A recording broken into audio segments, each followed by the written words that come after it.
రెండు తెలుగు రాష్ట్రాల్లో సంచలనం సృష్టించిన డాక్టర్ ప్రవీణ్ పగడాల మరణాన్ని కొందరు రాజకీయంగా వాడుకోవాలని చూస్తున్నారని టీడీపీ అధికార ప్రతినిధి మహాసేన రాజేష్ ఆరోపించారు. ఈ నేపథ్యంలో కాకినాడ జిల్లా స్మార్ట్ సిటీ ప్రెస్ క్లబ్ కార్యాలయంలో ఆయన మీడియా సమావేశం నిర్వహించారు.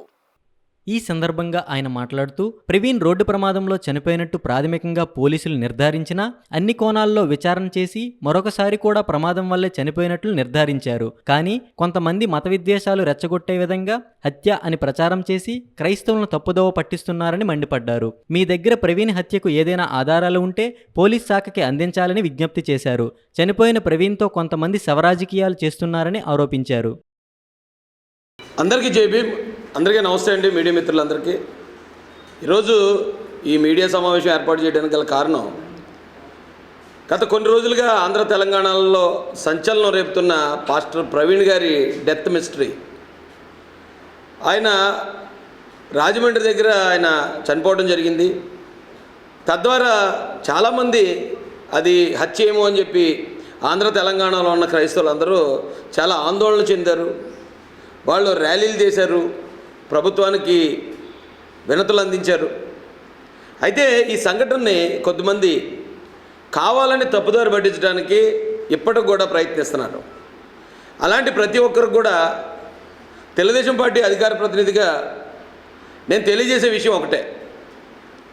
పోలీసు వారు కానీ ప్రభుత్వం కానీ ప్రతిరోజు మీకు చెప్తూనే ఉన్నారు, ఒకవేళ అది హత్య అని మీ దగ్గర ఏమైనా ఆధారాలు ఉంటే దయచేసి మీరు పట్టుకొచ్చి పోలీసులకు అందించండి, ఆ కోణంలో దర్యాప్తు చేస్తామని. పోలీసు వారు ఈ విషయం జరిగిన వెంటనే ప్రాథమికంగా ఇది రోడ్డు ప్రమాదంగా ఉందని వారు గుర్తించడం జరిగింది. గుర్తించినప్పుడు ఆ రాజమండ్రి గవర్నమెంట్ హాస్పిటల్కి నేను కూడా వెళ్ళాను అదే రోజు.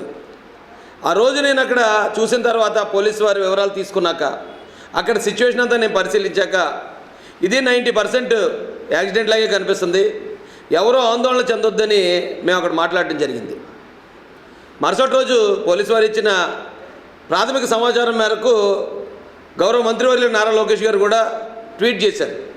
అయితే దీని మీద చాలామంది అనుమానాలు వ్యక్తం చేస్తున్నారు. కాబట్టి పాస్టర్ ప్రవీణ్ పగడాల గారు గతంలో కొన్ని డిబేట్లు చేశారు, ఆయన కొంతమంది శత్రువులు ఉన్నారు. కాబట్టి ఇది హత్యేమో అనే కోణంలో పోలీసు వారు దర్యాప్తు కూడా ప్రారంభించారు. దీన్ని అదునుగా తీసుకుని పాస్టర్ ప్రవీణ్ గారి మృతదేహాన్ని, ఇంకా డైరెక్ట్గా చెప్పాలంటే ఆయన శవాన్ని రాజకీయానికి వాడుకుందాం, స్వలాభానికి వాడుకుందాం అని కొంతమంది ప్రయత్నించారు. దానిలో మొట్టమొదటి వ్యక్తి గౌరవ మాజీ ఎంపీ హర్ష్ కుమార్ గారు. రెండో వ్యక్తి ఇప్పుడు వైఎస్ఆర్సీపీ నాయకులైన జూపూడి ప్రభాకర్ గారు. మూడో వ్యక్తి కేఏ పాల్ గారు. ఓకే, కేఏ పాల్ గారి విషయాల్ని ఎవరో పెద్దగా పట్టించుకోరు అనుకోండి. కానీ వీళ్ళిద్దరూ ఇంటెన్షనల్గా ఇది యాక్సిడెంట్ హత్య అనేది ఇంకా కన్ఫర్మ్ అవ్వకుండా యాక్సిడెంట్ జరిగిన రోజే, ఎప్పుడైతే ఆయన చనిపోయిన రోజు ఏదైతే ఉందో అదే రోజు హర్ష్ కుమార్ గారు అక్కడికి గవర్నమెంట్ హాస్పిటల్ దగ్గరికి వెళ్ళి ఇదంతా కూడా హత్యే, కన్ఫర్మ్ ఇది హత్య, నాకు డాక్టర్లు కూడా చెప్పారు, అలాగే ఇదంతా కూటమి ప్రభుత్వం చేస్తుందని బేస్లెస్ ఎలిగేషన్స్ చేశారు. అయినా కూడా ప్రభుత్వం కానీ పోలీస్ కానీ ఎక్కడ సంయమనం కోల్పోకుండా వారి ఎంక్వైరీ అంతా కూడా పూర్తిగా హైదరాబాద్ నుంచి సంఘటన జరిగిన ప్లేస్ దాకా పూర్తిగా ఎంక్వైరీ పోలీస్ డిపార్ట్మెంట్ ముగించడం జరిగింది. ఇప్పటికే హర్ష్ కుమార్ గారికి 2 సార్లు పోలీసులు నోటీసులు ఇచ్చారు.